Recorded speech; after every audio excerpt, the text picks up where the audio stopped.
Now, today's World Water Day, and the theme is Nature for Water, exploring nature-based solutions to the water challenges we face in the 21st century. Imagine being surrounded by water and yet struggle to get potable water. Well, that's the story of residents in Aflive, an island community on the Volta River. Our news editor, Martha Crensel-Aqua, takes a trip to the island near the estuary and reports even without potable water, residents can only fetch water from the river every fortnight because the sea sometimes spills its content into the river. We've been on the Volta River for almost 15 minutes on our way to Aflive, the island community that doesn't have potable water, even though it is surrounded by water. Now we are going to check how they have been able to manage so far, how the water they have has transformed their lives, even though their fishing activities and other livelihoods have been affected by what they used to do. So very soon we'll get to Aflive and then we'll find out how the new water system the people on that island has changed their lives. From Adafo to Sugakope, there are many island communities dotted along the Volta River. These communities are surrounded by water, yet fact is they consume that water at their own risk. Much of the water is contaminated through fishing, salt mining and other human activities. Today, I am taking a trip to one of the communities, Aflive, to find out how they feel living in the midst of plenty and yet have none.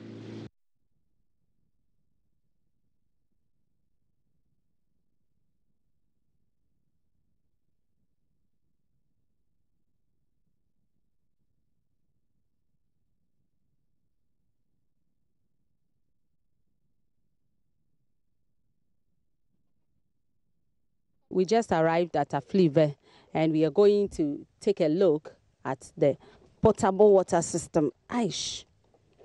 Clean water system provided by Easy Water for everyone. So our brothers and sisters here can also get good water to drink. Come along with me. It makes a lot of sense to think surrounded by water means you lack none. But some women in Aflive tell me the cost they paid when they used to drink from the Volta River was high. The previous one, we've been drinking from the natural river. There are debts, we've seen them. But with this purified one, we see that there is a great change. Today, they are certain the mechanized water treatment has saved them and their families from frequent visits to the hospital. Those days, our children, when they go to school, the teachers call us, the children are having acute stomach pain or chronic stomach pain, or they are vomiting up and down every day. There are problems in the school with the school children. Since this device was installed, such calls have not come again. Teachers don't call us to tell us our children are in pain or they are sick at school anymore. And we, the parents as well, we don't buy pure water like we used to buy those days. This is the water fetched directly from the river. It is not treated in any way, and I can see that there are particles in it that makes it absolutely difficult for me to use it for anything at all. In fact, I don't need scientific procedure to tell me that this water is very, very contaminated. And this other water is what Auntie Anna just fetched from the water. After I looked at it, I am convinced that she is right, that this is a mineral water of a sort because there's no chemical introduced to it, aside using the filters to filter it. Another issue affecting treatment and distribution of potable water is the tide. According to the residents of Aflive, because they live close to the estuary, the seawater usually mixes up with the river water, thereby making the river water salty. We time the tide. When the tide is high, there is salt, the sea enters the river, so it's very salty at times. So we time the tide and we fetch at the time that it will not be salty for our drinking. Assembly member for Aflive Azakba Alokbem electoral area explains they have now studied the pattern and noticed the tides increase the salt content of the river every 2 weeks. It's tasty.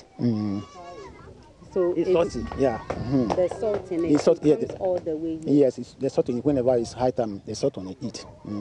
Yeah, so you can taste it, put it into your mouth, you can see. And also you can, when you see the surface of the river, you see the river tend to be some colors. When it's coming, you see there's some colors, the water has mixed with the salt sea. So you can see it by seeing it on the river and also tasting it when you put it into our mouth. I visited the Adan East District Hospital to speak with the medical superintendent, Dr. Philip Nah, on the water situation on the island towns. We are on 5 communities on the what we call Pidato, Kopi Islands. They are island communities where they don't have electricity, so they don't have pipe-borne waters. Okay. Island community, they have water sources. Surrounded by water? Yes, but the water is polluted. You know, they do a lot of fishing, oyster mining. And the funny story I was told is that when they are in the water, they want to ease themselves, they don't come out. They do everything inside. And it is the same water that people drink. The treated water has been certified as bacteria-free by 4 government agencies responsible for the sector. At their farthest end, the water is not polluted like this. Now the population is increased. If you go upstream, you see people doing this aquaculture, putting off it. It comes down to the lower ends, and these people are drinking. So it's a real problem. But now they themselves, they have seen, and with education, I think they are using the water from the purified machine. With what I'm saying from the Gucci Memorial Institute, from the Water Research Institute, yes, and also Ghana Health Service giving us all the clearance to do those things. They have tested it and it is good. He recalls the health facility used to record high cases of waterborne diseases, but the situation seemed to have changed with the introduction of the purification mechanisms in the island town. Normally, we have what we call waterborne diseases that we get all the diarrheas, cholera, diarrhea, dysentery, and all those typhoid. We also have what we call bilharzia. When people, that one is peculiar in this area. So people go to the water to feed, people go and fish and all those in the have. So those were the health conditions that we've been getting. Now that we have these machines, we are doing a study. We haven't concluded it yet, but we are seeing that it is happening. But we want to complete the full study and prove to the world the impact, that before it was like this, now it is like this. So that is where we are now. So the device we use doesn't use any chemical like you mentioned earlier. We are using a system they use in treating cancer and cancer treatment. So we have a number of filters that the water runs through. By the time the water runs through all these filters, it will be free of any bacteria and any other infection that could be in the water. So, and also to go along with the theme, I think the theme also talks about how we should keep our natural environment to ensure that we can have access to clean water. All over the world, water bodies some are vanishing. I mean, if I say vanishing, there are some you move there the next 2-10 years, you wouldn't see them anymore. But the idea is that if we can conserve our environment very well, then we can equally conserve nature, because once you cut down all these trees, and you know that the river is equally running off. So the theme for this year is that nature and water, and we are hoping that our communities, even though they have water, they can equally treat the nature around the water very well, and also use the clean water we are providing them.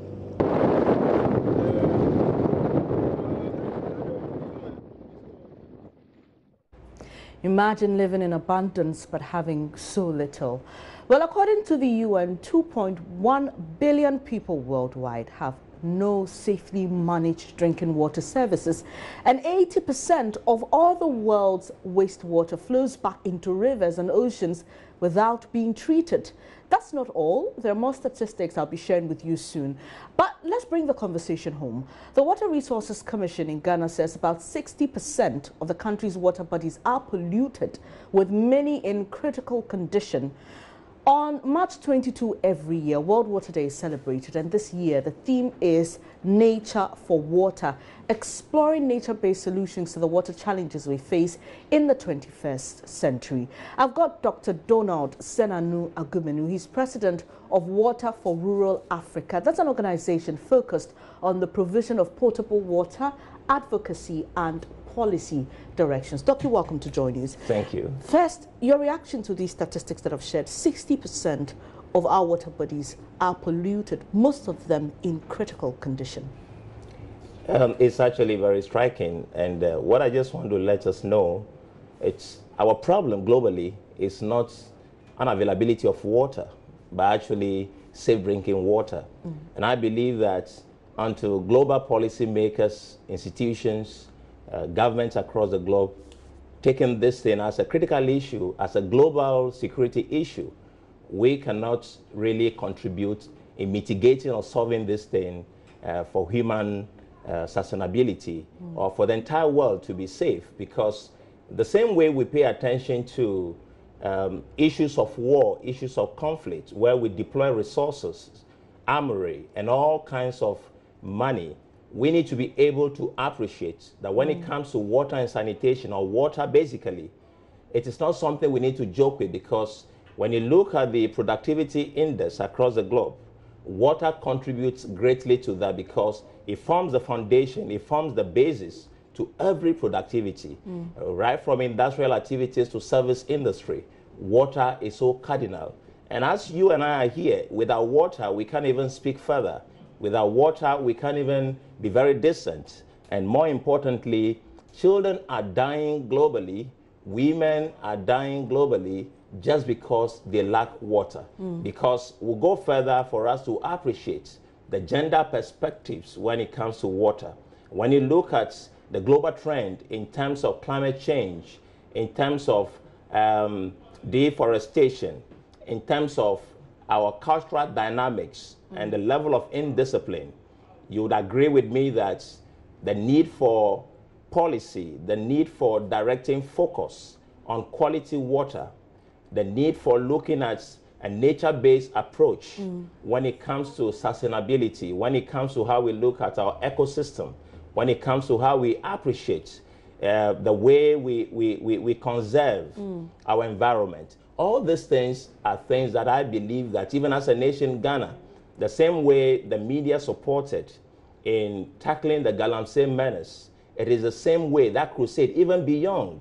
If we don't look at it that way and we just do it through forum or conference or a fanfare, it goes beyond that. But Doc, one of the main reasons or points of argument for those who supported the fight against Galamsey is that it's contributing to the pollution of our water bodies.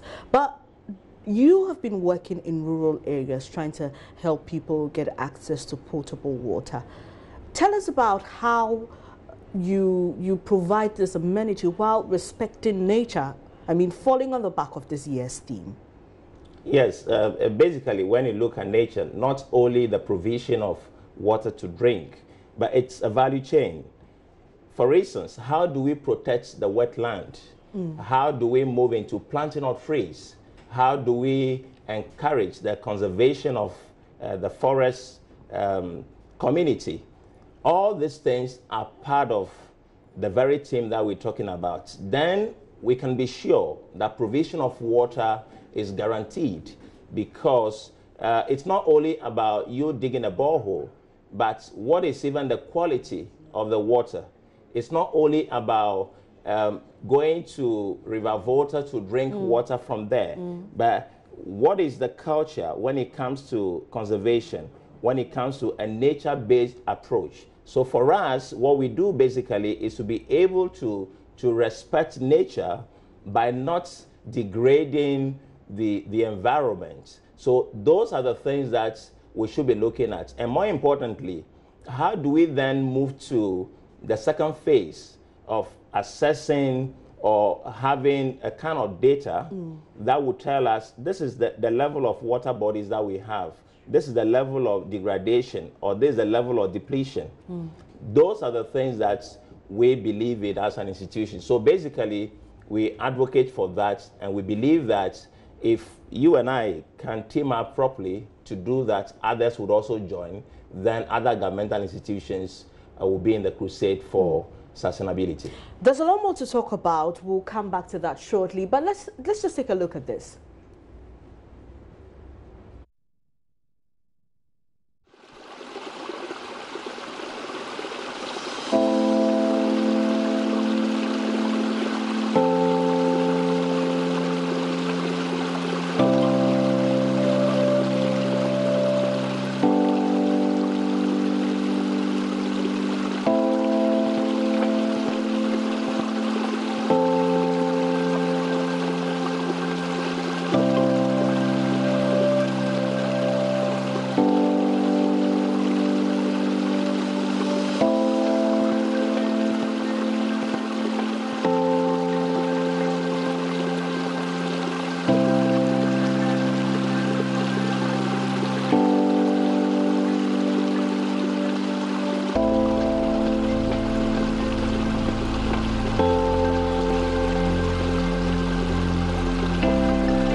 Now, just really interesting statistics there. 1.9 billion people across the globe are believed to be living in areas where water is already scarce. Now, Doc, let me come back to you. Tell me, these rural communities that you help in accessing water, how far off are they from, you know, existing water bodies or sources? It varies. You know, when you look at some of the rural communities, sorry, some are very close to water bodies, some are not, some are basically in forest communities. So it's not a very fit situation where you see that this is very close to water body. But when you look at pollution generally, some of the environment are greatly polluted just because of human interference. The way we behave, the kind of culture that we have, permit me to say that some people are not clean. Basically, that is really affecting the advocacy for sustainability or for preserving the environment. Why do you have to throw things into rivers? Why do you have to even defecate closer or into the river? All this indiscipline in our communities are really affecting the chance or the cost to sustaining this. And also industrial activities, you know, the wastewater, the flow of wastewater into the environment, it's something that is greatly worrying because most of this wastewaters or water is not treated, and it goes back to affect the entire ecosystem. So there is a cultural dimension to this, and we need to also come out with disciplinary measures to see how can we cohesively punish these people anytime they go along those ways. Because if you can use one or two people as an example, at the end of the day, others will follow suit. Then there will be a cultural change, or will transform to be more disciplined. And if that happens, at the end of the day, we'll go. Some environments traditionally believe that you need to preserve your environment, you need to conserve the environment, you need to be clean.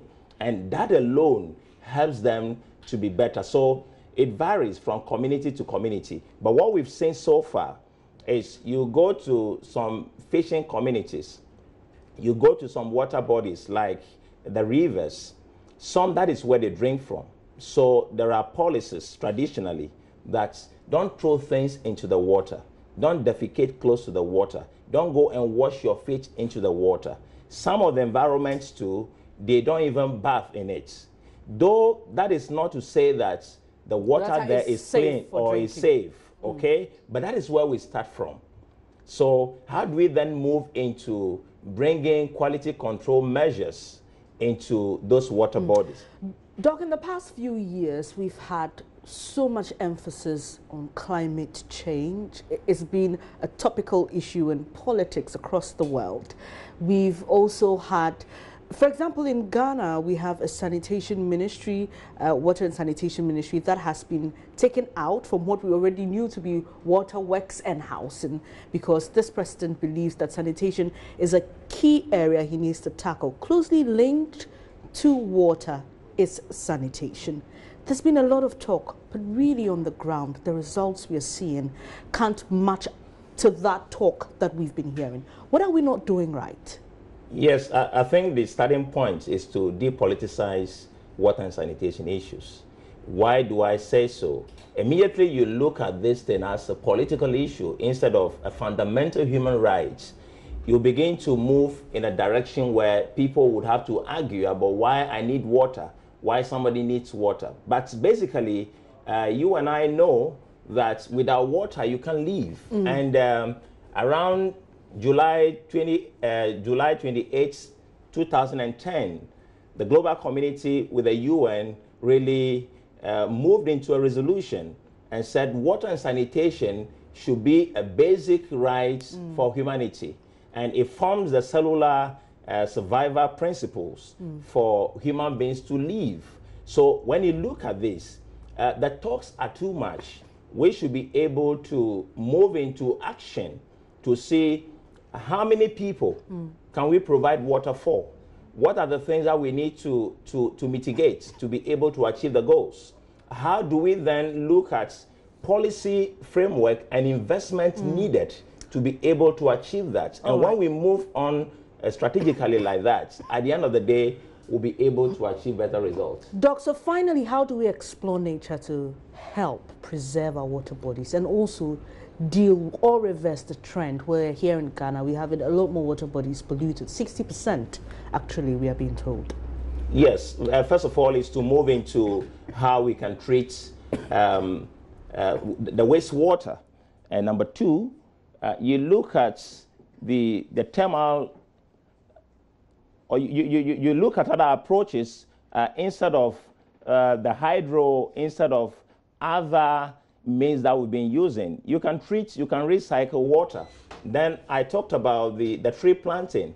You know, there is a cyclic effect. When you plant a tree today, after 10 years, the contribution of that to the entire ecosystem is so huge. So even solar approach, you can use solar panels as pumps instead of the diesel pumps that you use and spend so much money. So with the solar panel, it is through nature. And with that, you'll be able to achieve a better result, and the investment needed in pushing this thing forward would also be reduced. But at the end of the day, you'd achieve your results. So we have a lot to do. You were talking about the Ministry of Sanitation.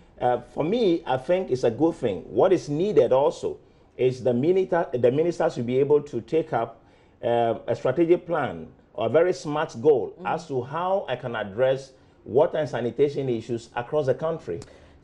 Thank you very much for your time. Dr. Senanu Agumenu is the president and founder of Water for Rural Africa. Damaged ecosystems affect the quantity and quality of water available for human consumption. Today, 2.1 billion people live without safe drinking water at home, affecting their health, education, and livelihoods. Sustainable Development Goal 6 commits the world to ensure that everyone has access to safe water by 2030. And to think about that, our Lands and Natural Resources Minister says if we're not careful, we may be importing water by 2030. And it's very true. It's very true. So, well, there's a lot more to talk about here with regards to dealing with water and sanitation. But here on News Desk, we'll leave it here. But on this channel, there'll be more conversations. We'll take a quick breather. We'll come back now.